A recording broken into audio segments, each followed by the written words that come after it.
I never thought I'd see the day when a student would take things this far. Teaching has its challenges, sure, but what happened in my classroom that afternoon? It left me completely speechless. It started like any other day. Students filing in, casual chatter filling the room, the usual energy buzzing through the air. But one student stood out. Let's call him Jake.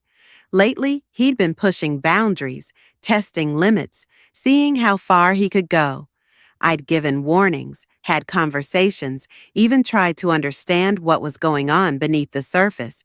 But nothing prepared me for what happened next. At first, it was subtle. A few snide remarks under his breath, a dismissive attitude. I kept my patience. Then the shift happened. It was like a switch flipped, and suddenly, Jake did something so unexpected, so beyond the line of acceptable behavior, that the entire class went silent. Eyes widened. A few gasps broke the silence. Even Jake himself seemed to realize, for a split second, that he had just crossed into dangerous territory. In that moment, I had to decide, how do I handle this? What happens next could change everything. And let me tell you, I did not see it coming. The room was frozen. Every student sat still, eyes darting between Jake and me, waiting to see what would happen next. My heart pounded, but I kept my expression steady. Whatever had just happened, I knew one thing: it couldn't be ignored. Jake had always been the kind of student who liked to push buttons. He was smart, quick-witted, but lately something had changed. His usual sarcasm had turned sharp, almost mean. There was a weight behind his words, like he was daring me to react. I had noticed it building over the past few weeks, but I never expected him to go this far. I glanced at the other students. Some looked nervous, others intrigued, as if they were watching a scene unfold in a movie. Jake, however, didn't look away. His expression was a mix of defiance and something else, something I couldn't quite read. I knew I had seconds to respond, but before I could say a word, Jake did something that took things even further. Jake leaned back in his chair, arms crossed, a smirk tugging at the corner of his mouth.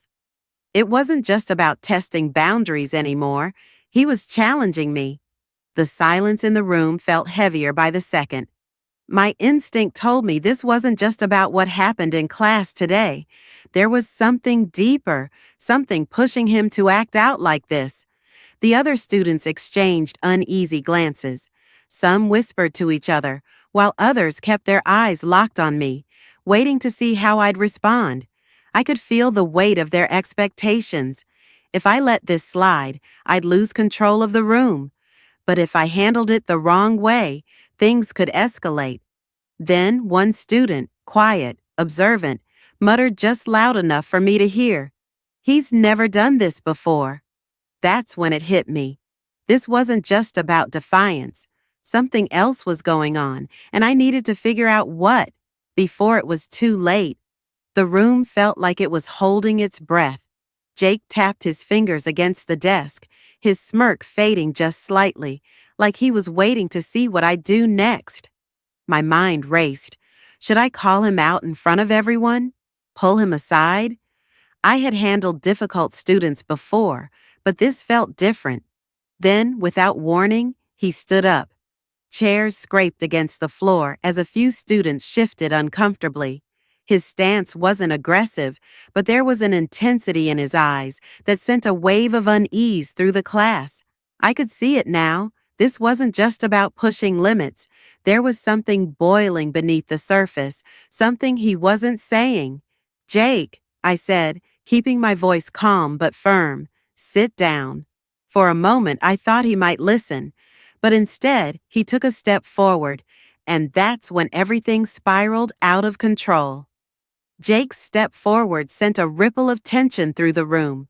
A few students instinctively leaned back in their seats, eyes darting between us. My pulse quickened, but I kept my voice steady.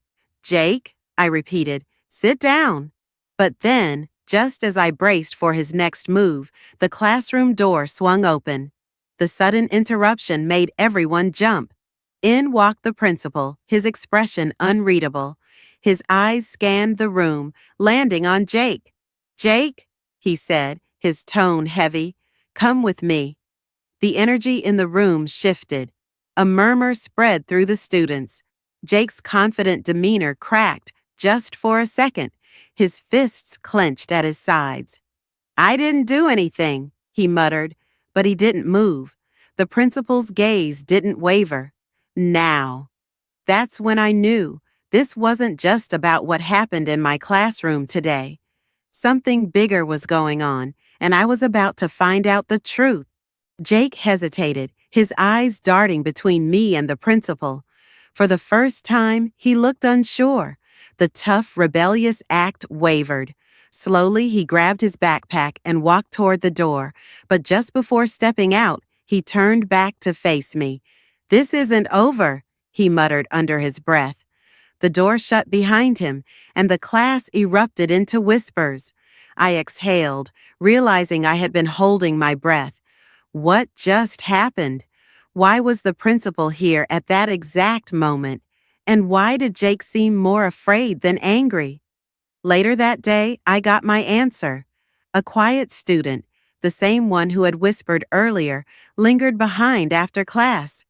"I think you should know," they said hesitantly. "Jake's been acting strange because someone's been threatening him." The words hit me like a ton of bricks.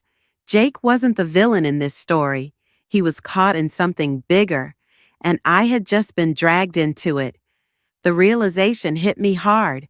Jake wasn't just acting out for attention. He was scared, and I had missed the signs. I stayed after school thinking about what to do next. Should I talk to the principal? To Jake? I knew pushing him too hard might make things worse, but ignoring it wasn't an option either.